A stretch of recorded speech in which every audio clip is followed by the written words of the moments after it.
Hello dear students, I am Bhavesh sir and I welcome you all on my YouTube channel Bhavesh sir Physics. So students, इस lecture में हम numerical problem solve करेंगे pseudo force से related.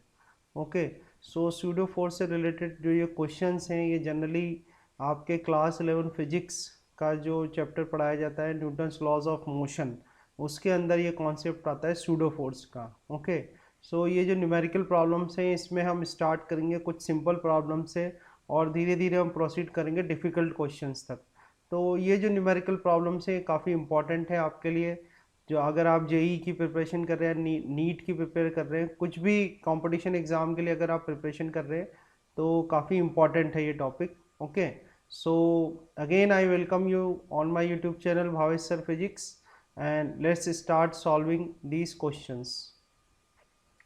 So first question देखते हैं students.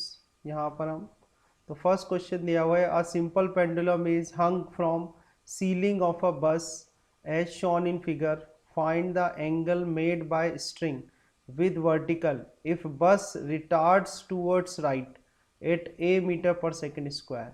Okay, तो यहाँ पर आप देख सकते हैं डायग्राम गिवन है हमें और ये बस है जो कि रिटार्ड कर रही है. ठीक है, रिटार्डेशन हो रहा है तो माइनस लिखेंगे अपन, माइनस आ गया यहाँ पर, माइनस ए मीटर अपॉन सेकेंड स्क्वायर. सो राइट साइड में ये रिटार्ड कर रही है.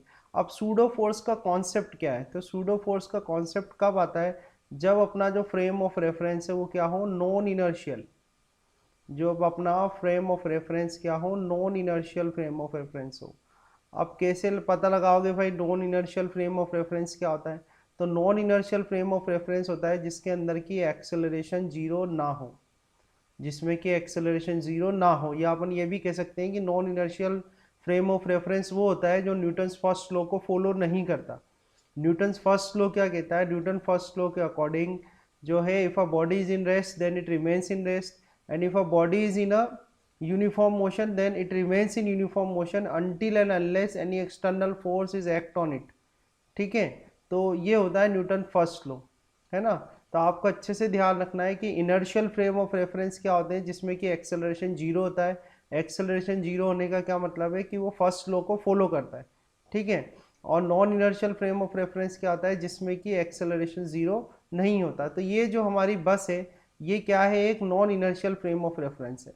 तो non inertial frame of reference की जो प्रॉब्लम आती है उसको सॉल्व करने के लिए हम क्या करते हैं, एक ऑब्जर्वर ले लेते हैं. ये ऑब्जर्वर हम लेते हैं इना, ये हमारा ऑब्जर्वर हो गया और ये ऑब्जर्वर किस में, अपने non inertial frame of reference में. ठीक है, तो अब हम इसका बनाते हैं फ्री बॉडी डायग्राम. किसका? इस पेंडुलम का, जो कि अपनी प्रॉब्लम है. ठीक है, जो कि प्रॉब्लम गिवन है.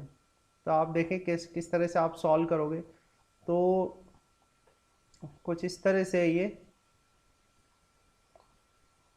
तो ये आपकी पेंडुलम की पोजीशन है यहाँ पर.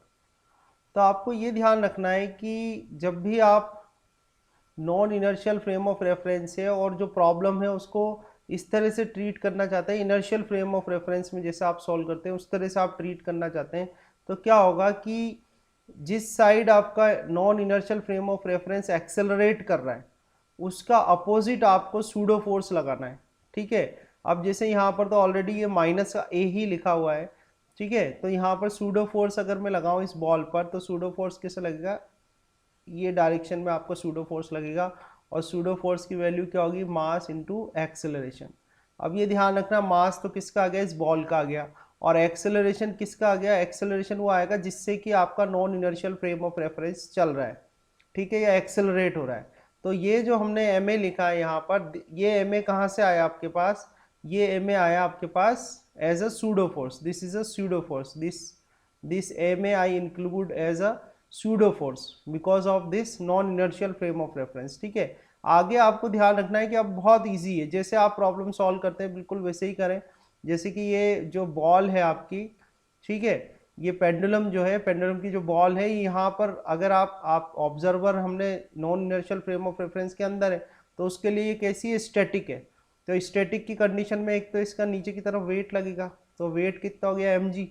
ठीक है, तो एम जी तो वेट हो गया. फिर यहाँ पर इसकी टेंशन रहेगी, तो टेंशन को हमने मार्क कर दिया टी. ठीक है, ये एंगल आपको यहाँ पर गिवन है, दिस एंगल इज थीटा. ठीक है, ये एंगल आपका थीटा हो गया। तो यहाँ देखें आप, so this angle will become theta also, है ना। तो अब आप कोई प्रॉब्लम बिल्कुल ऐसे ट्रीट करनी है जैसे आप इनर्शियल फ्रेम ऑफ रेफरेंस के लिए करते हो, सबको as of this M a you also include as a force, ठीक है, जो कि क्या है आपका स्यूडो फोर्स है। तो हमारा प्रिंसिपल, आपको जिनको दिक्कत हो वो लेक्चर्स इसमें देख लें, मैंने आपको सारा इक्विलिब्रियम समझा रखा, इक्विलिब्रियम इक्वेशन कैसे बनाता है ये भी मैंने सिखा रखा है, ठीक है। तो आप वहाँ से इसको लर्न कर लें अगर किसी को दिक्कत है। तो अगर जैसे मैं इसका फ्री बॉडी डायग्राम बनाऊँ, ठीक है, तो फ्री बॉडी डायग्राम बनाने के लिए इसको देखो एक्सिस बना लेते हैं अपन, ठीक है। तो एक्सिस बनाते हैं, लेट्स सी हियर। तो देखो एक्सिस बनाते हैं,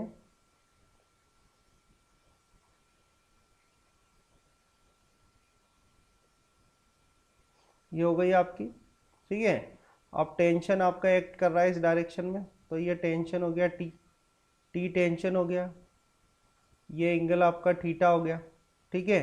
एम जी डाउनवर्ड लग रहा है, एम जी डाउनवर्ड लगा दो आप, ठीक है। जो आपका सूडो फोर्स है एम ए, ये इस डायरेक्शन में एक्ट कर रहा है, तो ये एम ए आपका सूडो फोर्स हो गया।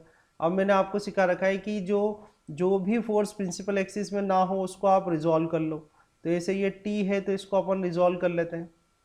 तो टी को जब आप रिजॉल्व करोगे तो मैंने आपको एक तरीका बताया कि विद द एंगल आपको क्या लेना है, कॉस थीटा। तो ये जो कंपोनेंट है तो आ जाएगा टी कॉस थीटा, और दूसरा वाला जो कंपोनेंट है वो आ जाएगा टी साइन थीटा, ठीक है। तो आप ये ध्यान रखें कि जब ऑब्जर्वर आपको अपन ने non inertial frame of reference में बिठा रखा है तो उसके लिए ये जो है बॉल या जो पेंडुलम है वो क्या है, एक स्टैटिक कंडीशन है, ठीक है। तो स्टैटिक कंडीशन जो है उसके लिए एक स्टैटिक इक्विलिब्रियम कंडीशन जब आप लगाओगे तो आपको क्या करना है, एक तो करना है summation F x is equal to zero, ये सिखा रखा है मैंने आपको। तो summation F x is equal to zero का मतलब है no net force on x axis is equal to zero. अब नेट फोर्स का मतलब क्या होता है, यानी जो प्लस में जा रहा है, जो प्लस साइड जा रहा है, मतलब ये जो प्लस में जा रहा है, ये प्लस एक्स एक्सिस हो गई आपकी, ये माइनस एक्स एक्सिस हो गया, ये प्लस वाई एक्सिस हो गया, और नीचे वाला माइनस वाई। तो अभी हम किसको कर रहे हैं, हॉरिजॉन्टल एक्सिस पे फोर्स को बैलेंस कर रहे हैं। तो जो प्लस में जा रहा है उसको प्लस का लेना, और जो माइनस में जा रहा है उसको माइनस का। तो एम ए जो है वो आपका प्लस में जा रहा है, तो यहाँ पर क्या आ जाएगा आपके पास, ये एम ए तो आपका प्लस का आ जाएगा, ठीक है, और माइनस का आ जाएगा टी साइन थीटा, और ये आ जाएगा इजिकल टू जीरो। या मैं ये लिख सकता हूँ कि भाई T sine theta is equal to m a, ये हमारे पास एक इक्वेशन आ जाएगी, ठीक है। अब वर्टिकल एक्सिस में बैलेंस करो तो वर्टिकल में भी आपको क्या लगाना है, स्टैटिक इक्विलिब्रियम की कंडीशन जो मैंने आपको सिखा रखी है। जो ऊपर जा रहा है वो प्लस का, यानी कि टी कॉस थीटा तो आपका प्लस का आ जाएगा, और माइनस एम जी नीचे जा रहा है तो माइनस का, इजिकल टू जीरो। तो यहाँ से आपके पास क्या आ जाएगा, T cos theta is equal to m g, यह आ गया सेकेंड इक्वेशन। अब आपसे यहाँ पूछा गया है कि थीटा कितना होगा, what is the value of theta. तो हम डिवाइड कर देते हैं इक्वेशन को, ठीक है। तो डिवाइड करते ही देखते क्या आता है, तो ये आएगा टी साइन थीटा, ठीक है, divide by T cos theta. T sine theta की जो T sine theta is equal to कितना आपका एम ए है, ठीक है, और टी कॉस थीटा क्या है एम जी। तो एम से एम कैंसिल हो जाएगा, यहाँ टी से टी कैंसिल हो जाएगा, sine theta upon cos theta आपके पास कितना आ जाएगा, टेन थीटा। तो tan theta is equal to कितना आ जाएगा, ए बाई जी, ठीक है। और यहाँ से थीटा इज इक्वल टू आपको मिल जाएगा ten inverse A by G, ठीक है। तो ये आपकी वैल्यू आ जाएगी, ये देखें आप, मैंने यहाँ पर आंसर्स भी बताए हुए हैं। तो ये आंसर आ जाएगा आपका theta is equal to tan inverse A by G, ठीक है।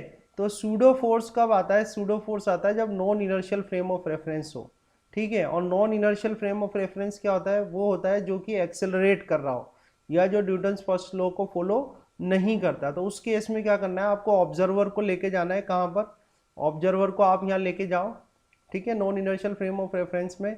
और जिस भी ऑब्जेक्ट की आप स्टडी कर रहे हो उस ऑब्जेक्ट के अंदर आप सूडो फोर्स को इंक्लूड कर दो।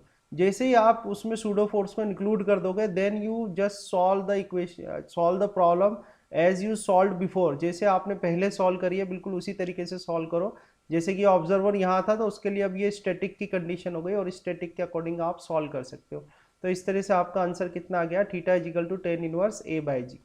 ओके, तो आई होप ये समझ में आया होगा आपको। और भी कोई दिक्कत होती है तो आप लोग ये जो यूट्यूब है मेरा, ये जो वीडियो है इसके कमेंट बॉक्स में लिख सकते हैं, अगर आपको कुछ प्रॉब्लम होती है किससे भी रिलेटेड, तो मैं उस पर भी आपको वीडियो बनाकर मैं दूंगा, ठीक है। बट आप इसमें कॉन्सेप्ट समझने की कोशिश करिए, कॉन्सेप्ट क्या है।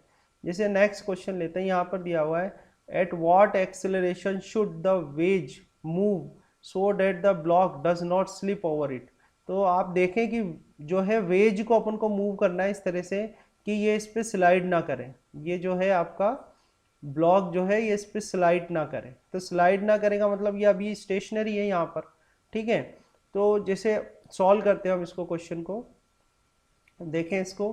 तो हम ले लेते हैं कि जो वेज है वो वेज राइट साइड में जा रहा है ए एक्सेलरेशन से, राइट साइड में जा रहा है ए एक्सेलरेशन से। अब ये ध्यान रखना, आप जो इससे ऊपर वाला जो क्वेश्चन मैंने किया था फर्स्ट क्वेश्चन, उसमें रिटार्ड हो रहा था राइट साइड में, ठीक है।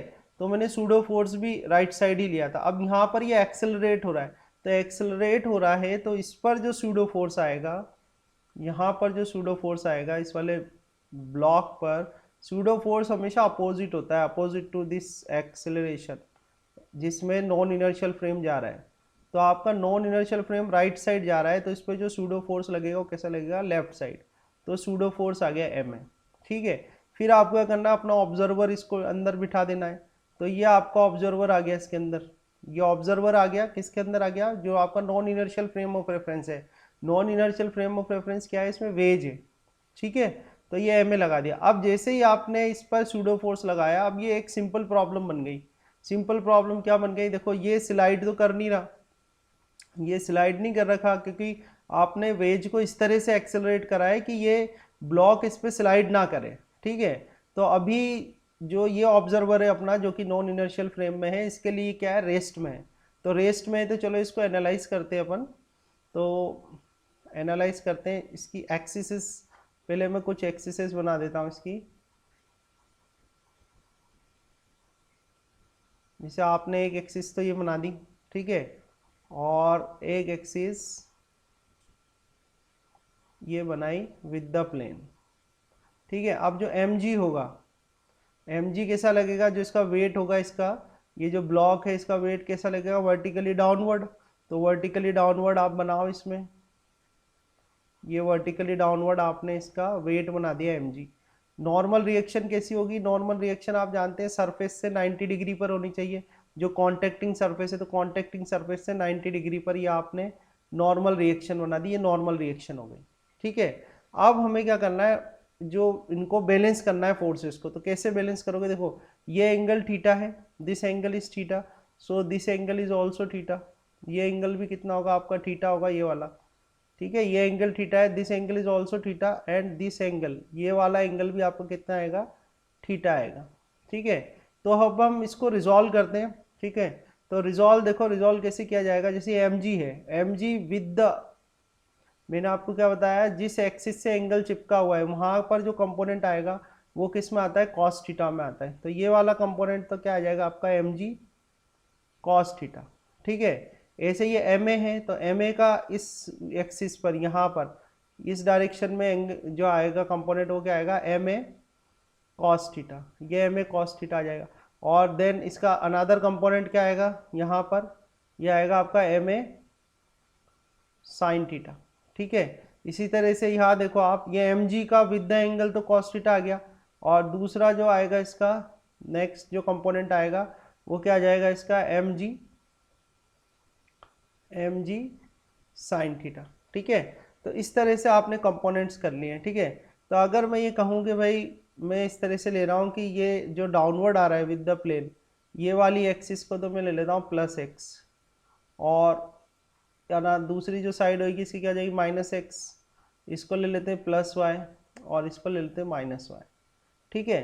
तो ये हमारे लिए हॉरिजॉन्टल एक्सिस हो गई। देखो ये जो प्लस एक्स माइनस एक्स दिख रहा होगा, प्लस एक्स माइनस एक्स, ये तो हमारे लिए हॉरिजॉन्टल एक्सिस हो गई, और ये हमारे लिए वर्टिकल एक्सिस हो गई, प्लस वाई माइनस वाई। तो अगर मैं, और ये रेस्ट में है ब्लॉक, ठीक है। तो ब्लॉक रेस्ट में है, तो हम अगर करें इसमें कि submission of F x is equal to zero, यही करेंगे ना भाई, क्योंकि ऑब्जर्वर जो है अपना नॉन इनर्शियल फ्रेम में, तो उसके लिए तो जो ब्लॉक है वो किस में, रेस्ट में है, ठीक है ना। तो submission of F x is equal to zero किया जाए, तो एक्स एक्सिस में जो प्लस में जा रहे हैं वो प्लस के, और जो माइनस में जा रहे हैं वो माइनस के। तो प्लस में क्या जा रहा है, एम जी साइन थीटा, तो यहाँ आ जाएगा आपके पास एम जी साइन थीटा, तो प्लस का आ गया, और माइनस माइनस से कौन जा रहा है, एम ए कॉस थीटा। तो यहाँ कर दो आप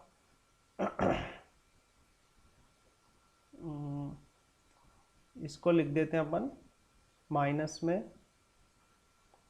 ये तो एम जी साइन थीटा हो गया, माइनस का हो गया अपना एम ए, और क्या हो जाएगा देखो एम ए कॉस थीटा। तो m a cos theta is equal to 0 कर दिया। ठीक है, तो ये तो एक इक्वेशन आ गई अपनी एक्स एक्सिस से। वाई एक्सिस के लिए करूँ अगर मैं, summation of F y is equal to 0।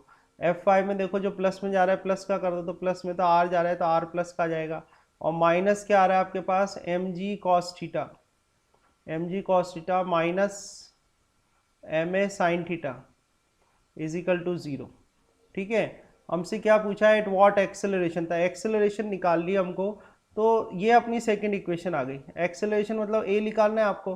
तो देखो ये जो इक्वेशन है अपनी इक्वेशन नंबर 1, इक्वेशन नंबर 1 से मैं क्या लिख सकता हूँ कि m g sine theta is equal to m a cos theta लिख सकते हैं। इस एम से ये एम कट जाएगा। ठीक है, ए निकालना है अपन को, तो ए इज इक्वल टू देखो कितना आ जाएगा, ए इज इक्वल टू क्या जाएगा, g sine theta divide by cos theta, ये आ जाएगा। तो देखो कितना आ रहा है आंसर अपने पास, जी टेन थीटा। समझ में आए, देखो यहाँ पर आंसर भी आप चेक कर सकते हैं, मैंने आंसर यहाँ दिए हुए हैं, कितना आएगा, ये जी टेन थीटा आएगा। ठीक है, तो इस तरह से सेकंड क्वेश्चन आप सॉल्व कर सकते हैं। ठीक है, और मैं फिर आपको बता रहा हूँ कि अगर आपको लगता है कुछ प्रॉब्लम है, कुछ समझने में दिक्कत आ रही है, तो आप मैसेज कर लिख दें वहाँ पर अपना कमेंट बॉक्स में, तो मैं वो क्वेश्चन आपको और दोबारा आपको एक्सप्लेन कर दूंगा। ठीक है ना, तो इस तरह से इसका आंसर कितना आया, g tan theta. Now let's see our next question. तो इस तरह से आपको, आई थिंक जो मैं सॉल्व करा रहा हूँ, आपको कॉन्सेप्ट पे भी ध्यान देना है। ठीक है, कि कॉन्सेप्ट किस तरह से सूडो फोर्स का होता है। ये बस आपको एक चीज़ ध्यान रखनी कि सूडो फोर्स आएगा कब, जबकि non inertial frame of reference हो। ठीक है ना, तभी आपका सूडो फोर्स जो है वो आएगा। अब जैसे ये क्वेश्चन लेते हैं हम यहाँ पर, what acceleration should be given to wedge so that it loses contact with the block। ठीक है, तो ये क्वेश्चन है इस तरह से। तो वापस से हम तो ये ले लेते हैं कि भाई मैंने ए एक्सेलरेशन दिया है इसको राइट साइड में, ए मीटर पर सेकेंड स्क्वायर। ठीक है, अब हम इसका क्या करते हैं, सबसे पहले एक्सिस डिफाइन कर लेते हैं। तो एक्सिस आप जब डिफाइन करेंगे इसकी, तो देखें यहाँ से हम लेते हैं, एक तो ये जो प्लेन है इसके इस तरह से लेते हैं परपेंडिकुलर, और एक जो है विद द प्लेन ले लेते हैं, ये विद द प्लेन आ गया। ठीक है, कॉन्सेप्ट सेम रखनी है अपन को। ये जो डायरेक्शन आपकी आ रही है इधर, इसको तो मैं ले लेता हूँ प्लस एक्स, ऊपर वाली को हम यहाँ ले लेते हैं माइनस एक्स, इसको ले लेते हैं प्लस वाई, इसको कर देते हैं माइनस वाई। ठीक है, अब क्या करना है हमें, ऑब्जर्वर आपका कहाँ रखना है, non inertial frame of reference में।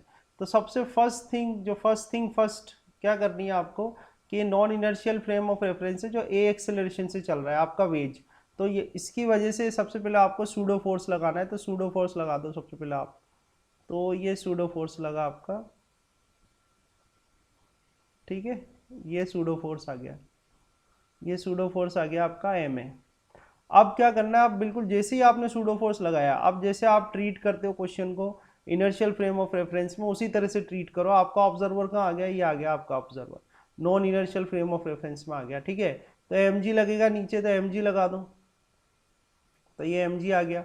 नॉर्मल रिएक्शन लगा दो, ये नॉर्मल रिएक्शन आ गई आपकी आर। ठीक है, अब आप देखो this angle is theta, so that this angle is also, ये वाला एंगल भी आपका क्या होगा, थीटा होगा, और ये angle this angle is also, this angle is also theta, ये भी एंगल कितना है, थीटा। अब आपको क्या करना है, कंपोनेंट करने एक्स एक्सिस और वाई एक्सिस के अलॉन्ग। तो देखो एम, अभी मैंने जैसे इसके ऊपर वाला क्वेश्चन आपको सिखाया है, एम जी का विद द एंगल, एंगल जिस एक्सिस से चिपका हुआ है वो वाला तो क्या आएगा, कॉस थीटा। तो ये आ जाएगा आपका एम जी कॉस थीटा। जो दूसरा कंपोनेंट है ये इस डायरेक्शन में प्लस एक्स डायरेक्शन में, ये आ जाएगा आपका एम जी साइन थीटा। तो ये तो एम जी के कंपोनेंट करे, एम ए के करो, तो एम ए का ये आ जाएगा, ये this component is m a cos theta and this is m a sine theta. तो इस तरह से आपने कंपोनेंट कर लिए।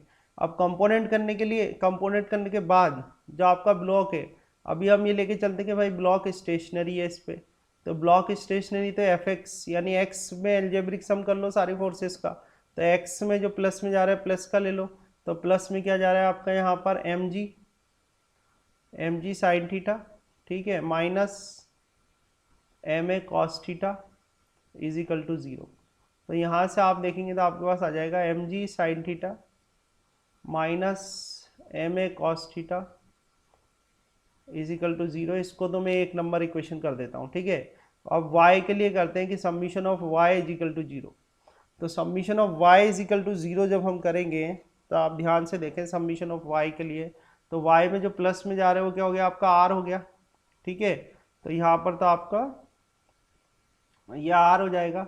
Then r is equal to, देखो आप m a sine theta minus m g cos theta, ये आ जाएगा, ठीक है। देखो आर प्लस का था, ऊपर जा रहा है प्लस का, और ये आता आपका, ये दोनों आपके आते हैं माइनस के, ठीक है। तो माइनस के आते हैं, आप दोनों एक साइड ही जा रहे हैं, एम ए साइन थीटा, और ये प्लस का आएगा आपका एम जी कॉस थीटा, यहाँ पर प्लस साइन आएगा, ठीक है। अब ये कह रहे हैं कि इस तरह से ये एक्सेलरेट हो रहा है, करना है कि आपका जो कॉन्टैक्ट है वो जीरो हो जाए। क्वेश्चन में आपको दिया है कि कॉन्टैक्ट जीरो हो जाए, तो कॉन्टैक्ट जीरो हो जाए तो मतलब आर जीरो हो जाएगा। देखो यहाँ इट लूजेस कॉन्टैक्ट लिखा हुआ, it loses contact with the block. तो ब्लॉक से अगर जो कॉन्टैक्ट लूज हो गया, कॉन्टैक्ट फिनिश हो गया इधर, तो कॉन्टैक्ट फोर्स आपका जीरो हो जाएगा। अब कॉन्टैक्ट फोर्स अगर जीरो हो गया, ठीक है, कॉन्टैक्ट फोर्स अगर आपका जीरो हो गया तो आपके पास क्या आ जाएगा, m a sine theta is equal to minus के एम जी कॉस थीटा, ये आ जाएगा। एम से एम कैंसिल कर देना आप, ठीक है। तो यहाँ से ए इज इक्वल टू क्या आएगा, माइनस के g cos theta divide by sine theta. अब cos theta divide by sine theta क्या था, कॉट थीटा, तो आएगा माइनस के जी कॉट थीटा, यह आपकी एक्सेलरेशन आ जाएगी। पर आप ध्यान दें कि जो आपकी एक्सेलरेशन आ रही है वो एक्सेलरेशन किस में आ रही है, नेगेटिव में।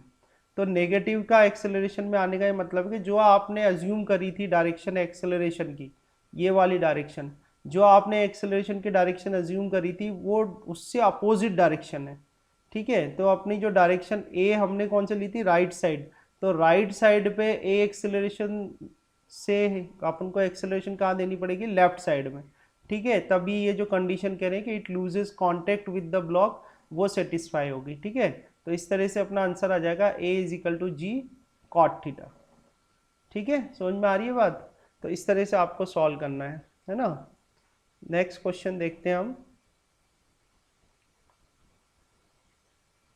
ये हमारा नेक्स्ट क्वेश्चन है। तो 1 सेकेंड मैं इसको सेट कर देता हूँ पहले, ठीक है। तो ये क्वेश्चन हमारे पास है, इसमें दिया हुआ है कि find acceleration of cart so that blocks do not move with respect to it, ठीक है ना। तो ये तो कार्ट है अपनी, है ना। अब ये कार्ट को मान लो आपने ए एक्सेलरेशन दिया, तो जैसे कार्ट को आपने ए एक्सेलरेशन दिया, तो ये ध्यान रखना कि जो कार्ट है वो कैसा बिहेव करेगी, as a non inertial frame of reference. Cart जो होगी वो आपकी क्या बिहेव करेगी, as a non inertial frame of reference. अब यहाँ पर आपका ऑब्जर्वर है, ये ऑब्जर्वर आ गया। अगर आप यहाँ ऑब्जर्वर लगाओगे तो आपको क्या करना पड़ेगा, क्या इंट्रोड्यूस करना पड़ेगा, सूडो फोर्स, ठीक है। तो सूडो फोर्स कैसा लगेगा बेटा, या तो जो आपका ऑब्जेक्ट है वो इस non inertial frame of reference में हो या इसके कॉन्टेक्ट में हो, ठीक है। तो आप देखो 5 किलोग्राम का जो है ब्लॉक, ये इसके कांटेक्ट में है, तो इस पर अपन, ये राइट साइड जा रहा है, कार्ड जो है वो आपके राइट साइड जा रही है, तो सूडो फोर्स इसमें कहाँ लगेगा, सूडो फोर्स लगेगा आपके लेफ्ट साइड में, ठीक है। तो सूडो फोर्स लिख देता हूँ मैं एम ए मतलब 5A, क्योंकि मास इसका कितना है 5 किलोग्राम है, तो सूडो फोर्स कितना हो गया, 5 हो गया। अब आगे की प्रॉब्लम जैसे आप सॉल्व करते आ रहे हैं बिल्कुल वैसे ही सॉल्व होगी, इनर्शियल फ्रेम ऑफ रेफरेंस की तरह, कि ये जो है वो स्टैटिक में है, ये भी स्टैटिक में है, ठीक है। तो जैसे 2 किलोग्राम के ब्लॉक का फ्री बॉडी डायग्राम बनाया जाए, तो एक तो इसका नीचे की तरफ कितना आ जाएगा, वेट 20 न्यूटन, ठीक है, और टेंशन कितनी आ जाएगी इसकी टी। अभी ध्यान रखना है कि जो टेंशन ली जाती है, ये टेंशन हमेशा ऑब्जेक्ट से दूर ली जाती है, ये हमेशा ध्यान रखना, जिस ऑब्जेक्ट की आप स्टडी कर रहे हो उस ऑब्जेक्ट से दूर की तरफ आपको टेंशन लेनी है। तो यहाँ पर अगर आप वाई एक्सिस पर बैलेंस करें, क्योंकि ये तो स्टैटिक है, तो स्टैटिक है, समीशन एफ वाई बराबर 0 कर दूँ, तो यहाँ से टी इजिकल टू कितना आ जाएगा मेरे पास, 20 न्यूटन आ जाएगा, 1 नंबर इक्वेशन आ गई। अब बात करते हैं 5 किलोग्राम की। तो 5 किलोग्राम वाला जो ब्लॉक है, तो 5 किलोग्राम के लिए अगर मैं एफ बनाऊँ 5 किलोग्राम का, ठीक है, तो मैंने बोला कि टेंशन हमेशा दूर की तरफ लेते हैं, तो ये टेंशन आ गई टी, इधर आपने सूडो फोर्स लगा दिया एम ए मतलब 5 है, इधर आ गया, ठीक है। वेट लगा दो आप इसका नीचे, वेट कितना होगा 5g, और नॉर्मल रिएक्शन कितनी होगी आपकी आर होगी, ठीक है। तो हम ले रहे हैं एक्स एक्सिस पर, तो एक्स एक्सिस पर ये वैसे भी स्टैटिक कंडीशन है, तो समीशन एफ एक्स बराबर जीरो कर दूं मैं, समीशन एफ एक्स बराबर जीरो कर दो, तो जो प्लस में जा रहे हैं जो प्लस का, वो माइनस में जा रहे हो माइनस का, तो यहाँ से हमारे पास कितना आ जाएगा, देखो टी माइनस 5 है इजिकल टू जीरो, ठीक है, टी माइनस 5 है इजिकल टू जीरो, या टी इजिकल टू कितना आ जाएगा 5 है, और यहाँ से ए अगर मैं लूँ तो कितना आ जाएगा t/5, टी कितना है मेरा 20, और ये कितना है 5 4 तो ये कितना आ जाएगा 4 मीटर/सेकंड स्क्वायर, ठीक है। और डायरेक्शन जो आपने एज्यूम करी है वही डायरेक्शन होगी, क्योंकि यहाँ देखो प्लस का ही आ रहा है, यहाँ डायरेक्शन की अभी कोई दिक्कत नहीं है आपको, ठीक है। So these are the some basic, ये कुछ बेसिक क्वेश्चन है, इसी शीट को हम लोग कंटिन्यू करेंगे और आगे भी और क्वेश्चंस करेंगे, ठीक है।